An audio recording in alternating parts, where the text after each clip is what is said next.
there, folks. This is Tape Crusaders. We're here to talk about what I'm going to call the superhero reboot. This rebooted the superhero genre. It's called Blade, and we're here, and we're on Tape Crusaders, and I'm your co-host, Mike L. And as always, we're joined by... Joshua Mervell. Today we're going to be talking about Blade. The actor's name was... Djimon Hounsou. Oh, Hunzu. yeah, he's great. Yeah, Djimon Hounsou, yeah. But we're talking about Blade, not whatever his name is. He's a great actor. Yeah, great actor. We're here to talk about Blade, and guess who else is here? Champ Ian, co-owner of Meteor. I never would have guessed. Okay. But who else is here, Ian? We have a returning guest. Oh my gosh, Ryan Hughes, you're back again. Is this a thing? This is a thing. It is. Yes. You walk in. If you walk into the doors of this bar, you're a guest. That's the rule here. Okay. Yeah, and I walked in with a raging boner for this film, so I told Mike that, and he was like, "You're in." I was like, "You're in." Hey. I got nothing to say about that. Well, you need to censor this before it goes on YouTube. Okay. Raging boner. Okay. So anyway, it's funny because in the 90s I was huge into comics, reading everything. This movie came out. You'd think that I would have been racing to the theater to see it, but I was very indifferent to it, and I don't know why, but I just I didn't like Wesley Snipes. I thought he was over the top and took himself too seriously. I didn't like the music. I didn't really like the rave thing at the beginning. I didn't like vampires. So I was indifferent to this movie. I'm offended by everything you just said. Ryan, when you saw this in 1998, was it? Yep. 98. What was your first impression? I walked in with a bit of bias. I've always been a vampire lore kind of whatever guy. Nerd. But the good ones, not the sparkly ones, and not Extra the nerd. Okay. But no, we already talked about it tonight about like how do we compare this to the modern Marvel universe, the Disney one. I don't think it compares. This was my short and sweet review. 4 stars. In a realm of its own, proper vampire movie. If John Wick was a vampire, that's kind of what this film was. Okay. Yeah. Yeah, I can see that. Good call. A lot of parallels there. And there's more to talk about. We'll expand on that. But Champ Ian, Hi. Did you see this in 1998? I saw it in 1990 something, probably. So 98 or 99 then. 1999. Okay. I mean, I'll It'd be pretty crazy if you saw it in 97. yeah. I didn't see it in theaters. Okay. I saw it. I was hanging out with a girl who was into vampires and goth shit. And Right. hey, do you want to watch this Blade movie? It's the best movie ever. Sure. Like it was already. It might have been a little bit later than that then, because it was already out on video. Okay. And she'd seen it a couple of times, Sure. and she insisted that I watch it with her. But you don't remember much. No recollection of I remember sitting down and watching it. I don't remember anything that I saw on the screen. Okay. Joshua Mervell, were you born yet? Yes, I was born. Okay. I was 3. Okay. So I did not watch this in You didn't have a theaters. family member sneak you out in the middle of the night? No. Yeah, Not for this you. one. I think I must have seen this in high school for the first time. And it's been a long time since I've seen this movie. But I feel like this one I actually remembered a lot from this movie. I feel like it's been a while now since I've been in like grade school, high school, and I'm like some of these movies kind of we've talked about are kind of like way in the back of my mind. This one I thought was going to be like that, and then once it started and everything started happening, I was like, I remember all of this. Sure. So it clearly left some sort of impression with me. So here's the thing: is I was actually impressed with how well it held up. Yeah. Look, here's the thing. We just watched Batman and Robin. That was a year before this. And I don't think we give enough credit to a guy named David S. Goyer, who went on to write Batman Begins, Dark Knight Rises, co-wrote those. He did Hellraiser, the reboot. He did a bunch of other stuff that I forget. But the point is that I think he really pushed the superhero genre in a different direction. Because when you watch this movie, and this is something even I think TJ and Zach said, is like it doesn't seem like a comic book movie. And I think that's why it was so good and so different. Because for the first time, it's like, oh, well, it's a comic book, so it's got to be Dick Tracy. It's got to look like a comic book. This movie was like, no, it's just, we're just going to adapt the story, right? What do you think, Josh? Yeah, I think that a comic book movie today has a very different definition than it did at the time. In 97 or 98, yeah. Yeah, and like comic book movies today, a lot of the time they don't feel like films. They feel like episodes in a story, or like they're so formulaic that it doesn't have like a lot of heart in it. Well, I think that's different. What I'm talking about is more the aesthetic. Is like because we're coming off of Tim Burton Batman and Dick Tracy.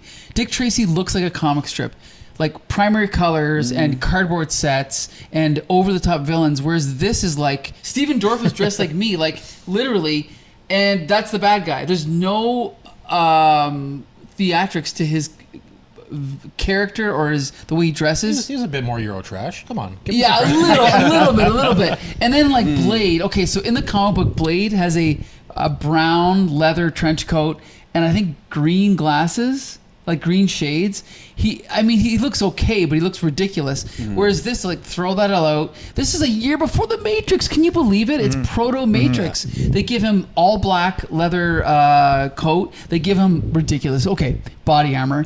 Okay, fine, it's ridiculous, but he doesn't look That's like not that ridiculous. No, though. it's well. Let's put it this like, way. It doesn't look dumb. No, it doesn't look. It doesn't look too bad. It's practical, right? Yeah. Like when he's fighting the undead, when he's fighting people that can't be killed, you need. I mean, like he's vampire himself, right? So he heals, but it's like he's still half human, so he's a little bit vulnerable. Well, and that's the thing is, David S. Goyer then went on to write Batman Begins, which is where they went, no, if this guy was real, what would he actually wear? He'd wear body armor. He'd have a military contract, and this is where I think it comes from, right? What do you think, Ryan? No, yeah, you're 100% right. I don't think, like when you see it, I don't think it's over the top. I think it's practical. I think it's something like Ian said, like I think it's more realistic in the sense that he's a guy who's wearing modern, whatever, bulletproof and stab proof and everything proof, this and that. But I think if anything, it's more to the comics because the comics could draw him in with that instead of some giant mecha armor suit. Sure, he's got something more slimmed down, realistic, something you can run and jump in. And well, I guess let me clarify what I meant. I think by 1997 or 98, it was a quantum leap forward towards reality. But by 2025, it's like, I think it's also because Wesley Snipes thinks he's actually Blade, and he takes himself so seriously that the way he walks around, he looks like, I don't even know what he looks like, but it's ridiculous. But I think he is what makes it over the top. He's fantastic in this movie. Okay, I guess we're going to jump directly to talking about actors. Okay, is he fantastic in a way? What do you think? I think he's fully fantastic in this film. Okay. I know in some of the other ones, it's a little bit amped up. Yeah. I think when you're just watching this one, honestly, there's not a whole lot that feels over the top to me, at least. The one line that is weird at the end of the movie, the motherfucker's always trying to ice skate uphill, is so ridiculous and it's so memorable, and it kind of works, right? Yeah, it does work, but it is memorable because it comes completely out of left field, nowhere, and there's no context to it. And if I could say that, I told a friend tonight I had to bail on trivia tonight. I'm like, I'm sorry, but Blade's showing, and this is the thing. And his response to that within seconds was that line word for word, and I'm like, I love you. It's so great.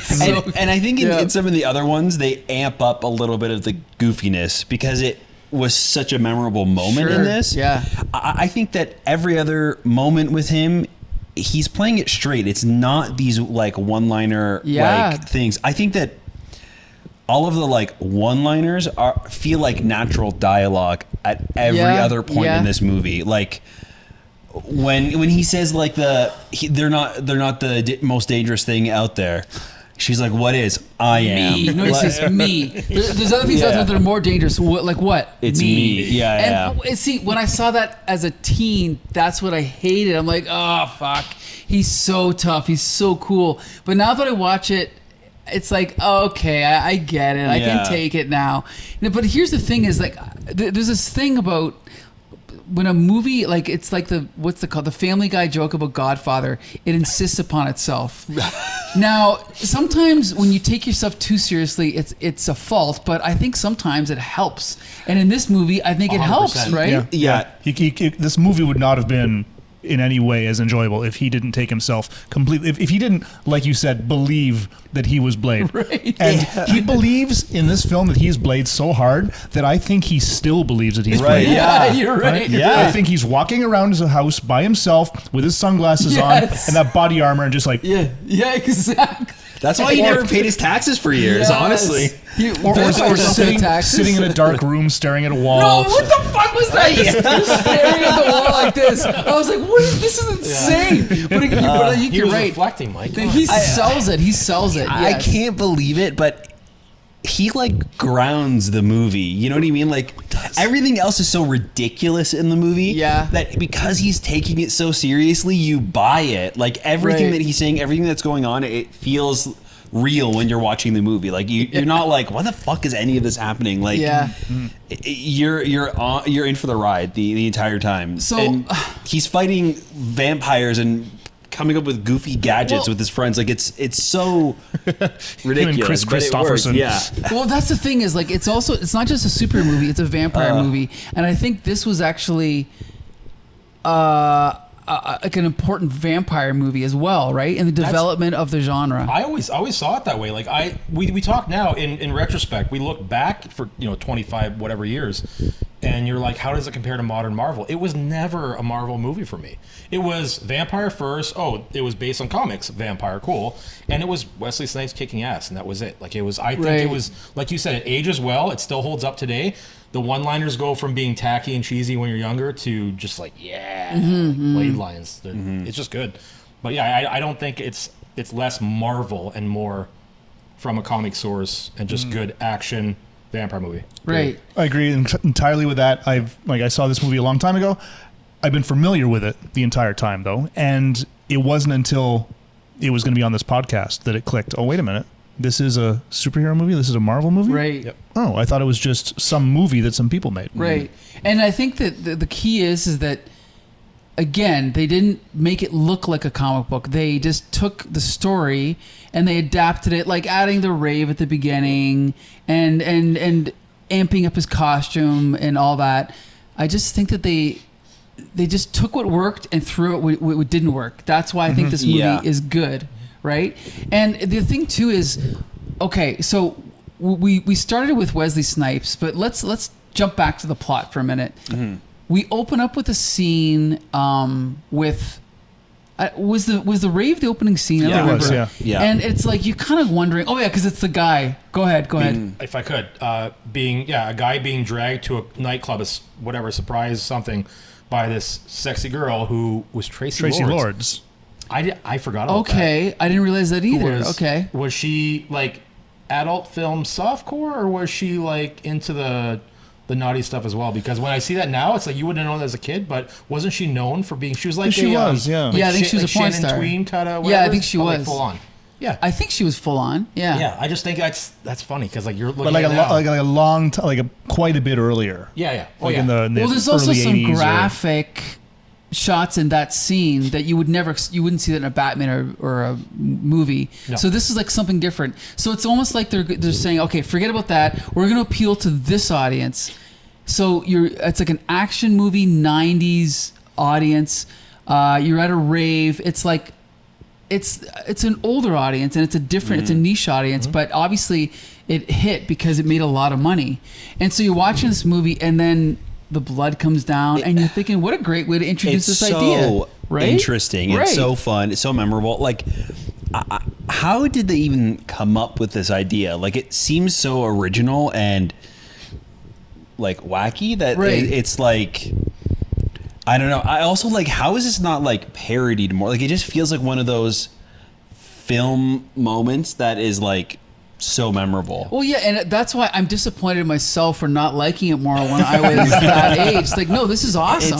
And then when the crowd clears and then Blade's standing there, it's outrageous. Hundreds of people clubbing, they just stop and step Yeah. back. Yeah. It's him. It's him. The Daywalker. I know, the Daywalker. I love So it. good. And then he pulls out the gun. And the fact that they don't have to start this movie off with a backstory is fantastic. Yeah, you're right. You're right. Good point. Before this, we have like a quick flashback before the rave, and it's It's the his hospital. birth. Yeah, Yeah, and it's that was and the it's opening like scene, was it? And it's like That a was it. shot Yeah, or the two. birth was the opening scene. Yeah, it's then like the a rave. shot or two. It's so quick. Yep. Like he's born, and then like we jump Just to right give to you the a rave. hint of Yeah. what's happened. In the And he's beginning, Blade. there was Blade. Yeah, Now It's so good. Even when No Uncle What's His Face getting shot in the street and the whole story. No, Uncle Ben. yeah. You're Two right, you're right. roses. Yeah, Yep. and the pearls falling.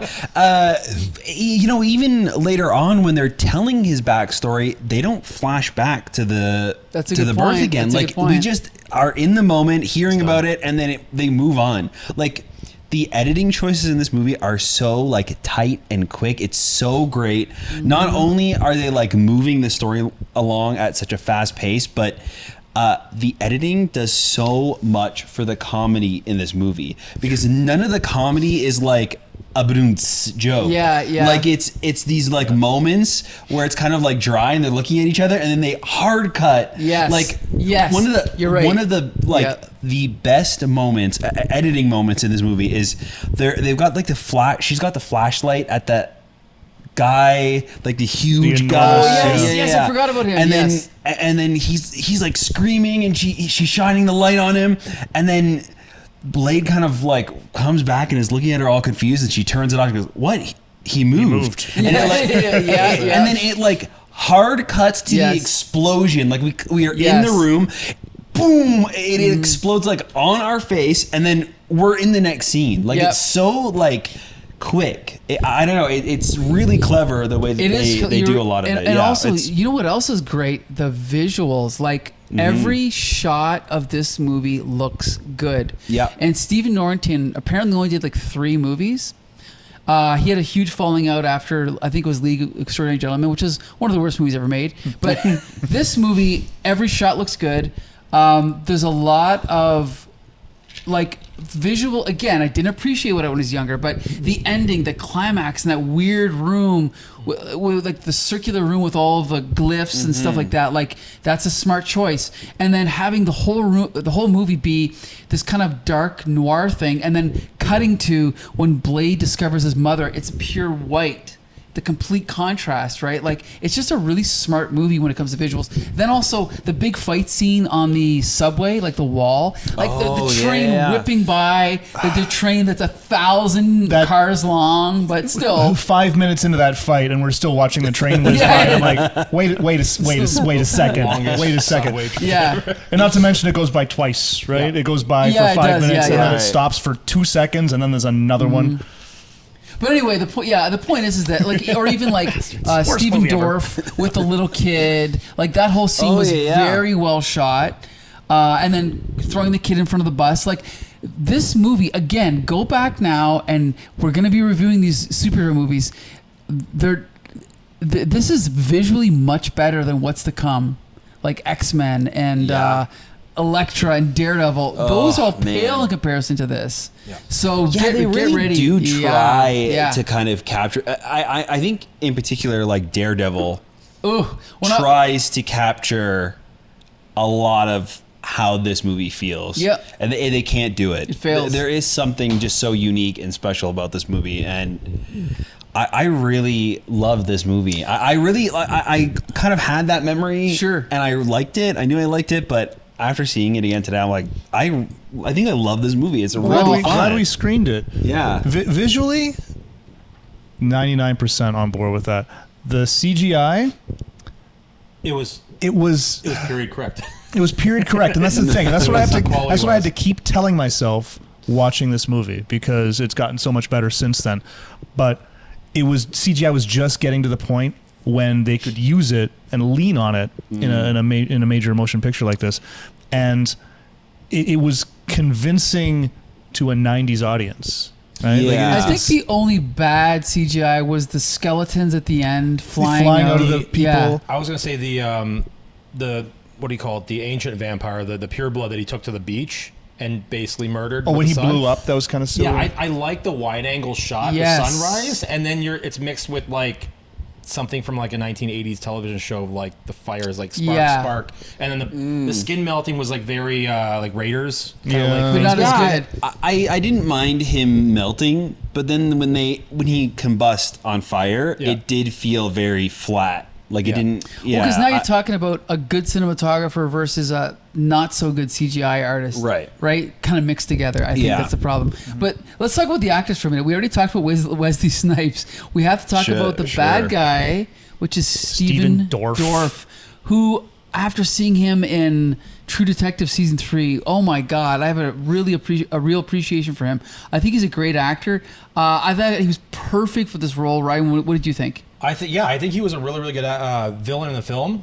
Like you said, it wasn't over the top. It wasn't Dr. No. It wasn't whatever's. He was a pissed off millennial vampire that was like, I don't agree with your ancient nonsense, and we should just take over the world and kill everyone. He was very, very cold. He was very. I don't know if the term is like clinical or surgical about like he's like this guy. He was never like I've got this master plan. He just had this master plan, and while the old senior guys were mocking him for his ignorance and his youth and whatever's, he's got his iPod in and decrypting million-year-old text to tell him the story of what eventually was going to be the ending of the film. But no, I think he was really good, and he was popular for a short time. I think he immediately fell off and became like B-movie master for about 15 years. But he did Deuces Wild around the same time, which had terrible reviews, but I really liked it. Okay. So is that what made him like a B-star? Was Deuces Wild? Was it just? I think so. I think they forgot he was a good actor. What's his face? Not Stephen Dorff, but Deacon Frost. Deacon Frost. Okay. Thank you. They forgot how cool he was as Deacon Frost. Yeah, he is cool. He was. Yeah. Ian, what do you think? There is not another person on the planet who could have done a better job playing that character. I wanted to punch him in the face every single time he was on screen, and that's exactly what you need from that character. Right. You need to just be annoyed by him, but he was also like he wasn't over the top. He was just the perfect level of I'm an asshole. I'm a spoiled brat. Right. I'm gonna get what I want, and nobody's gonna stand in my way. And fuck you. And just. Okay, he had like the best line in the movie when all the bad guys are running around all scared. Remember? And he does like he's like referring to Blade. And what does he say? He's like, he's got the headset in, and everyone's panicking. Yeah, what does he say? He's like, oh yeah, Blade. Yeah, he's got the sword. He's shut the fuck up. Yeah, shut the fuck up. It's like that was so damn He's orchestrating all of his security. Yeah, exactly. But it's like that's a Stephen Dorff. Like he had to have ad-libbed that. I thought he was great. Josh, what do you think? Yeah, he's the perfect douchey vampire, and I feel like that's the best way to describe him. He's just douchey, and I think why it works is because he's usually correct about things or right. Good point. He's smug, but then like he's smart for a reason. Yeah, that's a good point. Without boasting about it, without being a jerk about it, he had a plan. Yeah, it's really good. He does a really good job in the movie. I think that he's the perfect amount of over the top to kind of match Wesley Snipes. But he's not annoying like Tommy Lee Jones in Batman Forever. Exactly. Like he's not twisting his mustache. He's not cackling. He wasn't doing a bit the whole time. No, you're right. He's just determined and it's not a Joker impression. Right, exactly. He's a new kind of villain. And also, oh damn, there was something else I was going to say, but I can't remember. Oh, his buddy. We got to talk about his buddy. The comic relief, the guy who keeps getting his fucking arms cut off. That was good too. The moment where he holds the sword out, he's like, hold your arm out. Just hold your arm out. I know. He's like, just kidding. I'm just kidding. That was so damn funny. That was good. But that guy, is he not... He's in a bunch of stuff. Is he not from Gotham? Is he not? Yeah. I knew it. Okay. Yeah. He was also in the Tao of Steve. Did you ever see the Tao of Steve? No. Indie movie. It's a good movie. You should check it out. Sons of Anarchy. But he was kind of perfect for that role because again, he wasn't over the top. He's from Ottawa. Oh really? Interesting. Interesting. Nice. That's the capital of Canada. for you American invaders. Anyway, don't go to Toronto, go to Ottawa. But anyway, yeah, he was like he was funny, but not over the top. He was he was the annoying sidekick. If anything, he was like the villain wasn't the annoying guy. He was the annoying guy. Yeah, he was like annoying, but still funny, like still lovable, but like he almost like Bill Paxton in Aliens, like always like freaking out and complaining, but still funny. Right? What did you think, Ian? Just a little bit of a bootlicker. Yeah. Just sucking up to him. And he was great. And the fact that the same thing kept happening to him over and over again was just perfect. Yeah, I know. It's like, what a joke. I loved it. Yeah. And they weren't banging us over the head with it. It's like, oh, I got a new hand. I just got this hand. Yeah. Girls biting his stump. Right. And at the end when he does pull out the blade and he's like, come on, give me your hands. I was kind of like, this is pushing it too far. I was like pushing it a little too far. And then he's like, I'm just fucking with you. But I was like, okay, that's actually, I don't know. Yeah, that worked. 100%. Yeah, he's funny though. Yeah, he played a good, like second in command. Right. Yeah. And okay. A good goofy demeanor too. Yeah. I was going to bring up because we're talking about the villains and then the sidekicks and whatever's.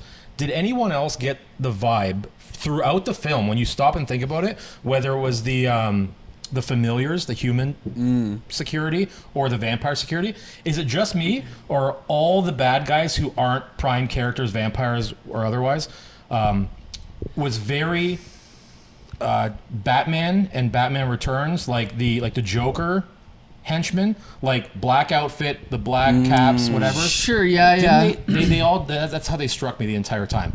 And I know it's in that it's era. just kind of henchman vibes. Yeah, generic henchman. But I think it's funny too because it's the whole takes us back to the comic book DC Marvel thing, whatever's.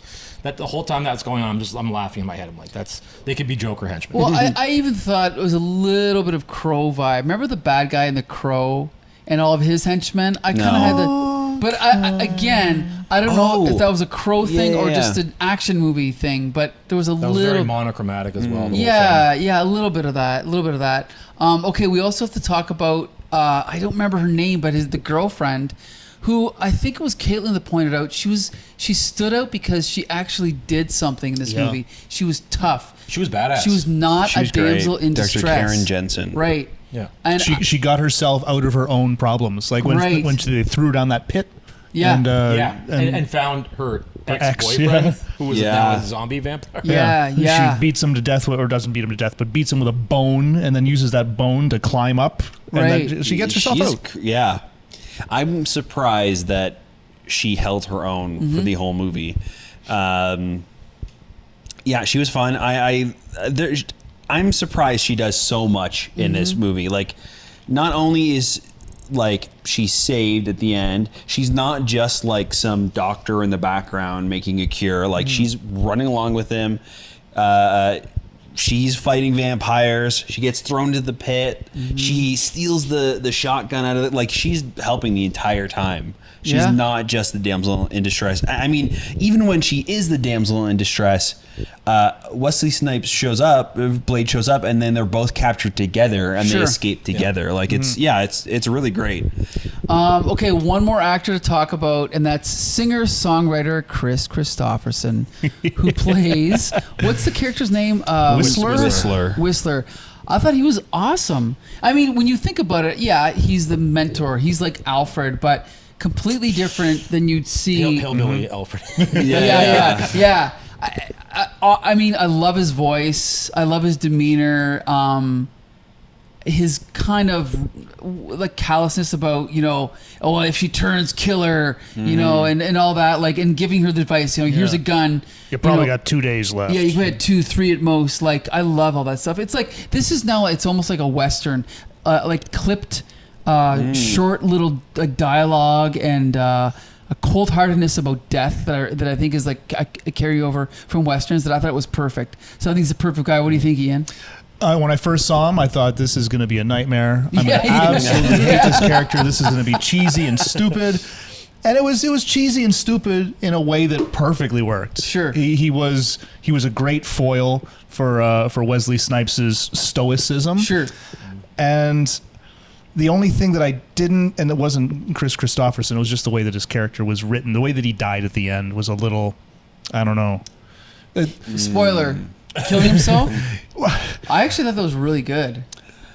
The fact that he's like, Blade, give me your gun, and it should be a touching moment. Yeah. And then Blade just, and he just pulls the gun out. Okay, that we howled laughing. Yeah, that was Wesley Snipes, like over the top, right? Right? Yeah. So I can't blame the Whistler's character for that at all. But just I know that called for a more of a touching moment. Yeah. I know. No, they did 50 and they're all exactly the same. Anyway.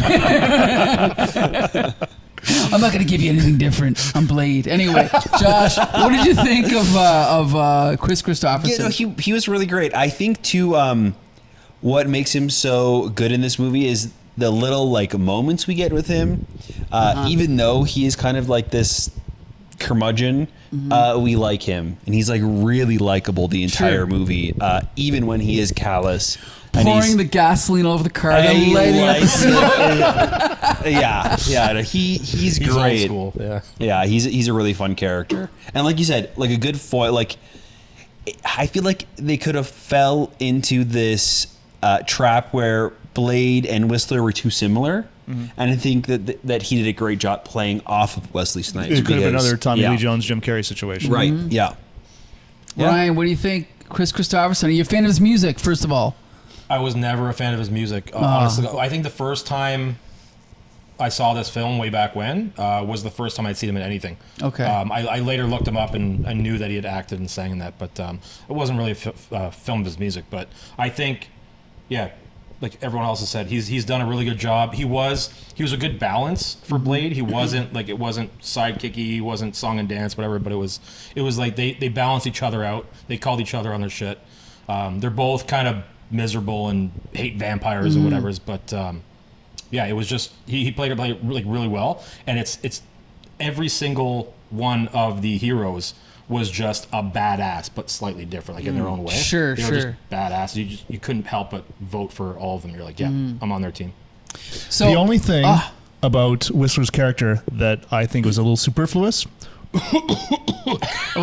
He's got cancer. In the and one scene? then 3 minutes later he's dead. Like, I guess he's that's a good vampire point. Why beat him to death. introduce that? Yeah, that's a good point. I think that's a recurring problem for me with this movie, and I'll say the negative thing for me is there are a lot of things that they throw at the wall and not all of it sticks. Like that doesn't stick for me. Even the bad guy's plan doesn't fully stick for me. Because they bring the god back, but the god, it's in him. Yeah, so it's kind of a little anticlimactic. Because I forgot what happened. I was like, where's the god? Oh, it's just Stephen Dorff. Mm-hmm. Yeah. And then 5 seconds later, he's dead. Yeah. And then even like, I don't mind that Blade is the key to bringing them back, but like, he knows that right from the beginning of the movie, the bad guy. So the bad guy's not trying to figure anything out. So then we have this like weird kind of, we have to capture him but keep him alive type of story. Like, I don't mind that. But look, here's the thing is that even though I did really enjoy this movie, I did think it was too long. And like, what I mean is like, this is one of those movies where there's 5 times that I thought, oh, this is the climax. It's going to wrap up. And then, oh, this is the oh no, this is the ending, and it wasn't horribly long, but it was just maybe a little bit too long, like an act too long. What'd you think, Ian? No, right around the time that going back again to when the doctor was thrown in the pit. That's around the time that I started feeling the movie's length. Sure. And again, it wasn't, this has got to wrap this up. Yeah. But it's just when you start noticing the length, that's when it's too long. I agree. Yeah, because it's also it's not length. It's how long can you milk this idea? And when you feel like, oh, now they're going to do that. Okay, oh, now they're in this little minor obstacle. Oh, another minor. But it's like we know that the big one's coming. So how long are they going to delay that? That's what I felt like with this movie. A little bit. But the movie, it slowed down. Like it slowed down and it gave itself space to breathe, which is something that also contributed to the length, but I think worked for it. Like it knew when to sort of pull back and have a moment. I even felt like, to be honest, right at the beginning, is like there was the big action scene, and then there's a lot of talking, explaining, and I always I can feel in the room when people are like looking at their phones or getting up to go to the bathroom. There was a little bit of that, but I thought that it was earned because it did give it a chance to breathe and to have him explain things a little bit, and I thought it was never boring. What do you think, Ryan? I didn't feel that way at the end. I mean, a few of the parts were a bit like, okay, yeah, that's unnecessary, just get to the point, final battle, whatever. But I think it held up pretty well in the end. I think it's the same as in the beginning when we get right up to the storyline, without the background, without the all about how Blade came to be. I think in the end, I didn't find the pace all that bad. The zombie boyfriend thing in the dungeon, whatever, that was a bit odd because that was almost a carbon copy of like, oh, the black vampire in the magical bed that pops up, whatever's, it's your mom. Surprise. Yeah. The boyfriend thing was unnecessary at all. But I did get a kick out of the final good girl, bad girl battle with the vampire that was going to kick her ass. And when she did like the classic vampire, like, in your face, she's just like, garlic spray in your face, you're going to die with the blood anticoagulant, whatever's just outsmarted her, and she's like, I don't care if you're a vampire. It was great, yeah. Oh, and by the way, I forgot about the twist of bringing the mother back. I thought that was pretty damn clever. I thought it was really. You didn't think so? No, that's where I was kind of getting at. Where I thought that was really good. So, did you see the foreshadowing earlier in the film? Because there was a snippet in the same scene, the same right. room, It's the same, and it's just from a distance. You don't see her face. Right. I just feel like something was missing for me with the mother still being alive. Yeah, I think the idea is actually really interesting, and I also think that like it felt a little bit half baked too. Was like the bad guy, like was the bad guy trying to do this for a while? No. Was the bad guy trying to create a pure blood? Is that what they? No, not pure blood. What do they call it? The Daywalker. Daywalker. Is he trying to create a Daywalker to fulfill the prophecy? Is that like? If he was trying to, though, he wouldn't use someone who was already a vampire, right? She wasn't, right? You would need to do it again the same way that it happened the first time. So like I just think that and this for me, because I've read Dracula, I love it, but like one of the Hammer films did this really well, where they have the Lucy character from Dracula dies, and then the daughter or the niece is like wandering around in the fucking woods, and they're like, oh, what were you doing? Oh, well, I saw someone. Who was it? Well, Aunt Lucy. But Lucy's dead, so it's chilling when someone sees someone that you know is dead. So in this movie, it's the same idea that you bring back the mother, but it's not the mother. And that's the cool thing I think about the vampire genre is you have to accept that this is a corpse that's not the person that you remembered, and that's why I think it's so well done. Now, granted, she still looks like a supermodel. Maybe they could have played with that a little bit. She's a vampire, so she doesn't age. Yeah, you're right. She doesn't age. But my problem with it is why. Like, why does he have her at all? Right. And on top of that, how does Blade recognize her? That's what I was gonna say too. Like he just looks at her and goes, "Oh my god, mom!" Yeah. And why is he having flashbacks? Yeah. Good point. Like, he's having flashbacks about her death. Does he have the Force? Yeah, and then they also like hint. They don't hint at it. They actually say that Blade is the chosen one, which is a real line in this movie. Blade, you're the chosen one. Another parallel with Matrix. Not good. Oh yeah. Okay, this is the proto-Matrix. We've said it here. It's the proto-Matrix. It doesn't work for me totally. Yeah, I feel like there are small little pieces missing. They could have made it work because it was really interesting that not only is she still alive, but Frost is making out with her in front. Like that. If they had done that differently. My only problem with the mom scene at the end was the whole incestuous, her rubbing her face on his and whatever. That was gross. That was weird too, right? Yeah. It was gross and it was weird, but it was effective. You remembered it. Yeah, exactly. He also killed her with a bone. Oh. Which also why did they kill a vampire? Why did a bone kill a vampire? Where did he put the bone? In her chest? Oh, well then it's like impaling her with a stick. It's the same thing. You just have to impale them through the heart and they die. Oh, okay. Everybody knows that. Anyway, okay, so here's the thing. This movie, I think we're all shocked by how good it is. And I'm going to say we've watched about, 54, 55 movies on this podcast.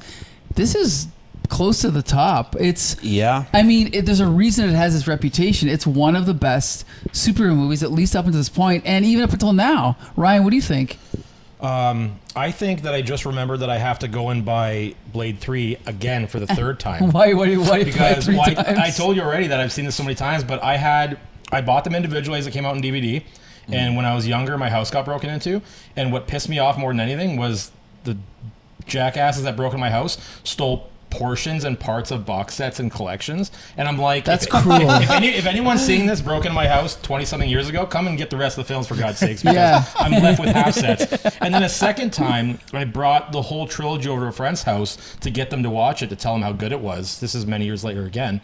And I left number 3 at this person's house. So I'm still to this day without number 3. I've seen it a bunch of times. Couldn't you just go back and get it? I'm gonna have to. It's gonna be in a grocery store discount bin somewhere, and I need to buy it. Okay. I don't even remember where it was. I think it was Red you Box wore still a out thing? your Blu-ray or something. Yeah. Ian, where do you rate this film? Rarefied air. It is up there. Wow. It's up there. It's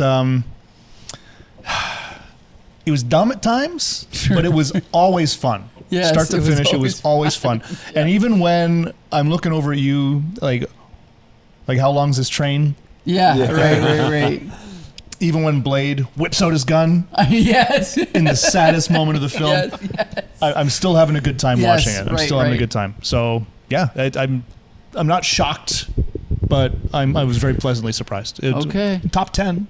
Yeah, I agree. for sure. I think top 5. I think for this podcast, top 5. Yeah. I'm trying to think of what we've seen so far that would be better than this. I think maybe just Batman. And 89. Superman. And Superman, yeah. I'm going to put Darkman above this one too. Ooh. I don't know. It's close. I feel like Darkman and Blade are really close for me. Had Wesley Snipes said something along the lines of "Take the fucking elephant," it would put this movie over the top. But since they didn't, so okay. The good news is, folks, is apparently Blade 2 is better. Yeah, there's.